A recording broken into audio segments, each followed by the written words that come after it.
Hi there. Let's talk about something we've all faced at some point in our professional lives. Toxic coworkers. You know the type, the gossiper, the complainer, the one who always seems to undermine you or make your work life unnecessarily stressful. They can be found in every workplace, no matter where you go. And here's the harsh truth. Escaping them isn't an option.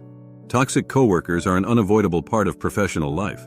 Now you might be tempted to think, if I just find the right job or the right team, I won't have to deal with people like this. But the reality is, no matter how many jobs you change, you're going to encounter difficult personalities wherever you go. And that's okay.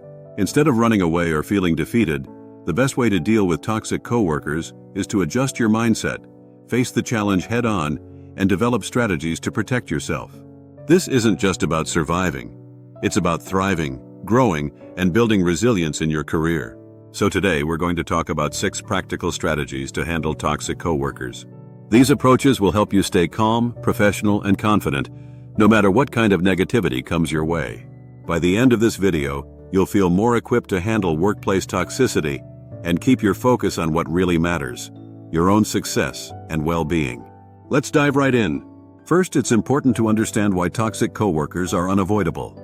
Workplaces are filled with people from all kinds of backgrounds with different personalities, experiences, and challenges. Some people carry insecurities, jealousy, or personal struggles into the workplace, and unfortunately, they express these feelings in toxic ways.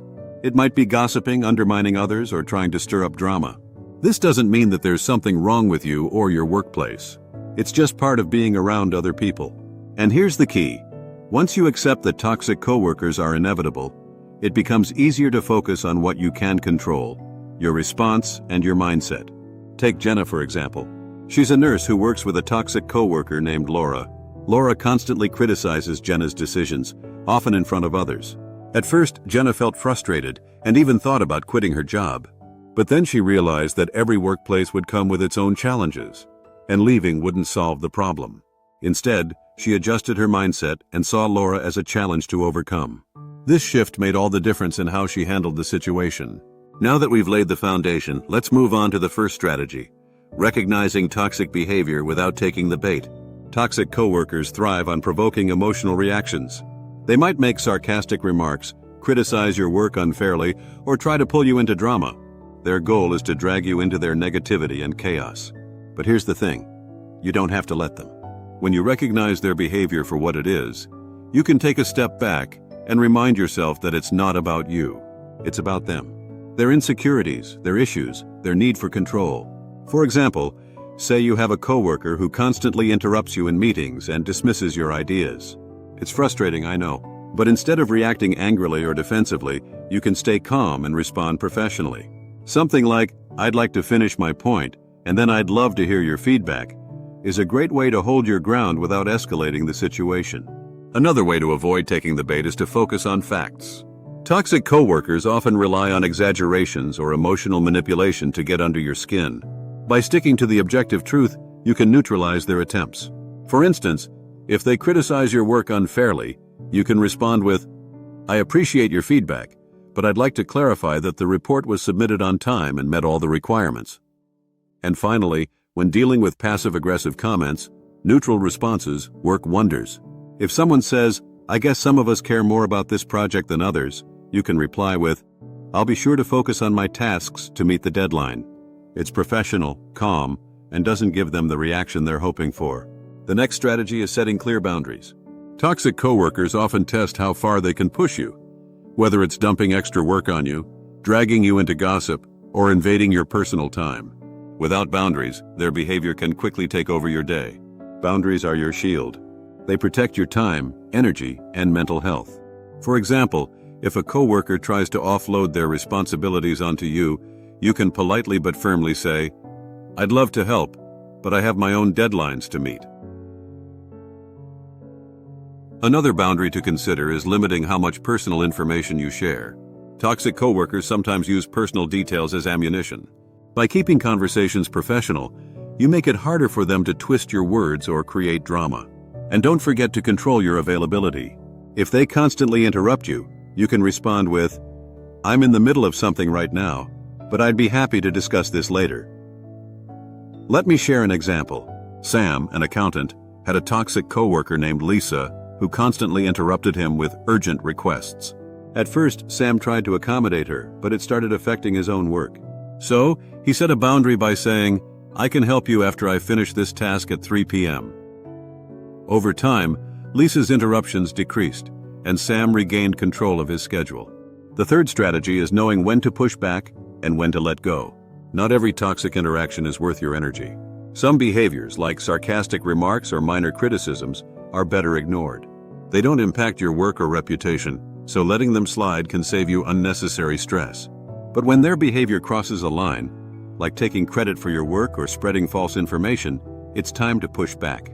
The key is to address the situation calmly and professionally. For example, if someone takes credit for your idea in a meeting, you could say, "I appreciate your input, but I believe this idea was part of the plan I presented last week."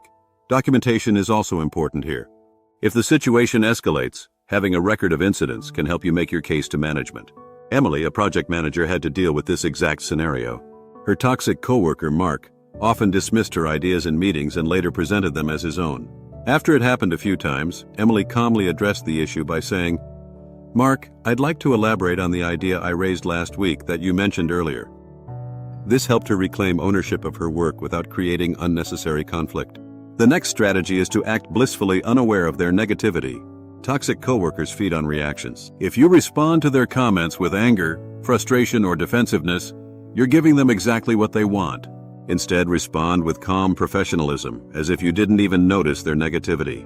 For example, if someone makes a sarcastic remark, you can respond with, "Thanks for your input. I'll keep that in mind." This approach disarms them because it denies them the emotional reaction they're seeking. Let's look at Alex again. His toxic coworker, Sarah, often made snide comments about his work ethic. Instead of letting it get to him, Alex responded with neutral and professional comments. Over time, Sarah got bored and moved on to other targets. Another strategy is to minimize interactions. While you can't avoid toxic coworkers completely, you can limit how much time and energy you give them. One way to do this is by communicating digitally whenever possible.